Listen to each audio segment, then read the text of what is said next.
ఎవరైతే జోసెఫ్, కృష్ణ రావణ్ అనేవాడు, పెయిడ్ యూట్యూబర్లు, అలాగే పక్క రాష్ట్రానికి చెందిన పెయిడ్ ఆర్టిస్టు ప్రకాష్ రాజు, వీళ్ళందరూ కూడా మరి మీ అందరికీ అర్థమవే ఉంటుంది. వీళ్ళందరికీ ఏంటి సంబంధం? ఇతను క్రిస్టియనే, అతను క్రిస్టియనే. సనాతన ధర్మం మీద ఇష్టానుసారంగా మాట్లాడి, టెంపుల్స్ మీద ఇష్టానుసారంగా మాట్లాడి, దేవుళ్ళ మీద ఇష్టానుసారంగా మాట్లాడి, అసలు ఏం పని వీళ్ళకని అడుగుతూ ఉన్నాను. ఏం పని? రాజ్యాంగం చెప్పిందా మతాల మీద, దేవుళ్ళ మీద తిట్టమని? దారుణాతి దారుణంగా ఎందుకు తిడుతూ ఉన్నారు వీళ్ళు? ఏం పని?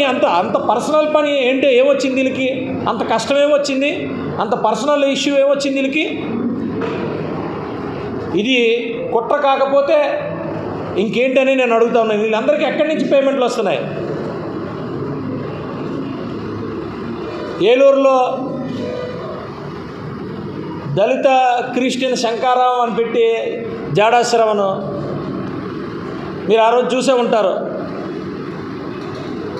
ప్రముఖంగా ఎవరైతే మాట్లాడారో అందరూ కూడా పవన్ కళ్యాణ్ గారి మీద మాట్లాడడం మొదలుపెట్టారు.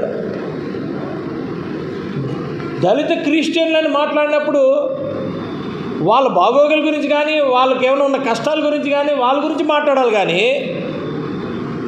ఊరికే పవన్ కళ్యాణ్ గారి మీద మాట్లాడి, పవన్ కళ్యాణ్ గారి మీద దారుణాతి దారుణంగా మాట్లాడాల్సిన అవసరం ఏమొచ్చిందని అడుగుతున్నా.